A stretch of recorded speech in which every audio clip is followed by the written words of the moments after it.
ছুটির দিন মানেই তো স্পেশাল কিছু রান্নাবান্না, স্পেশাল আয়োজন, খাবার-দাবার আর পরিবারের সবাই মিলে জড়ো হয়ে গল্পগুজব করা, এসব মিলিয়েই ছুটির দিন সবার সুন্দর মতো চলে যায়। হ্যালো এভরিওয়ান, আসসালামু আলাইকুম। কেমন আছেন সবাই? আশা করছি আপনারা সবাই অনেক অনেক ভালো আছেন। আমিও আল্লাহর রহমতে ভালো আছি। তো আজকে শুক্রবারের ব্লগ আপনাদের সাথে শেয়ার করব। আজকে আমি সারাদিন কি করলাম, এত কাজ করে কিভাবে সময় দিলাম সবাইকে, এটা নিয়ে থাকবে এই ব্লগটি।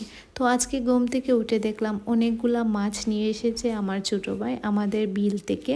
এই বিল থেকে অনেক ধরনের মাছ ছিল, দেশি মাছ, তো বিভিন্ন ধরনের মাছ মিলিয়ে এখানে ছিল। তো আমি সবগুলা মাছকে আলাদা আলাদা করে রেখেছিলাম, মানে ট্যাংরা মাছ আর এই ধরুন দেশি বাইম মাছ এগুলো ছিল। তো তারপর আমার আম্মু সহ সবাই মিলে মাছ বানাতে লেগে পড়লেন, আর আমি ছাদে উঠে পড়লাম শিমের বিচি বানাবো। আর এই শিমের বিচিগুলো ছিল আমাদের গাছের একদম ফ্রেশ টাটকা টাটকা শিমের বিচি।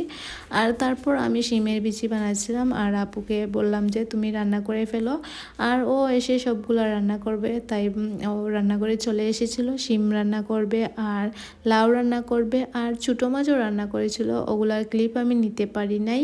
সব ধরনের মাছ যেহেতু ছিল, চিংড়ি মাছও ছিল, চিংড়ি মাছও আলাদা আলাদা করে রেখেছিলাম। আমি আপুকে সবগুলা জিনিস আগে থেকে রেখে দিয়েছিলাম বানিয়ে।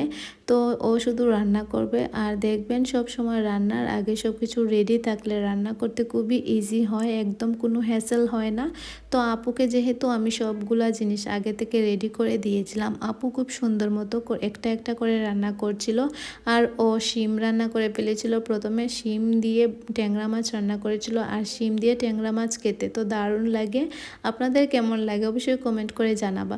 তারপর ও লাউ রান্না করবে। লাউ ছিল মাংসের হাড় গুড় দিয়ে, ফার্মের মুরগি, ব্রয়লার মুরগি তো সবাই খেতে পারে না, কিন্তু লাউ দিয়ে ব্রয়লার মুরগি রান্না করলে খুব ভালোই লাগে খেতে।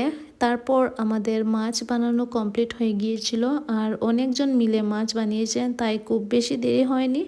আর আপুকে বললাম যে ও সবগুলা বাটিতে একটা একটা করে সব ধরনের মাছ যাতে একত্রিত করে রাখে ফ্রিজে। ও মাছগুলা সুন্দর করে ভালোভাবে আলাদা আলাদা করে রেখে দিয়েছিল। আর আমি কিছু মাছ ফ্রাই করেছিলাম খাওয়ার জন্য। আপু মাছগুলো আলাদা করার সময় আমি আপুকে বলছিলাম যে ভর্তার মাছগুলো যাতে আলাদা করে রেখে দে, আমি রাত্রে রান্নায় ভর্তা করব। আর টাকি মাছের ভর্তা তো আমার খুব বেশি ভালো লাগে, তো আপু আলাদা করে রেখে দিয়েছিল ভর্তার জন্য, যাতে আমি খুব সহজে ইজিলি ভর্তাটা বানাতে পারি, রাত্রেই করব। তো তারপর আম্মু সবজি বাগান থেকে কিছু সবজি নিয়ে এসেছিলেন। এরকম দেশি মাছ দিয়ে সবজি খেতে কারা কারা খেতে পছন্দ করেন? আমার খুব ভালো লাগে যখন নিজেদের গার্ডেনের কিছু সবজি আনা হয়। তো যেই সবজি হোক না কেন, সব ধরনের সবজি আমার ভালো লাগে। আগে আমি সবজি একদমই খেতে পারতাম না, এখন আমার খুব প্রিয় হয়ে গেছে। আর আমি মাছ ফ্রাই করে একটা একটা করে খাচ্ছিলাম। আজকে আমাদের এখানে সভা মানে সম্মেলন, তো আপনাদের এখানে এটাকে কি বলে জানি না, ওয়াজ মাহফিল হলে এটাকে আমরা সম্মেলন বলি। তো ছোটো বাচ্চারা সবাই মিলে একটা একটা করে দোকান দিয়ে বসেছে। আর এদিকে আমার বোনের ছেলেও তো খুবই এক্সাইটেড হয়ে যাচ্ছে যে ওখানে যাবে। ও যাচ্ছিল একটু পরপরই যাচ্ছিল।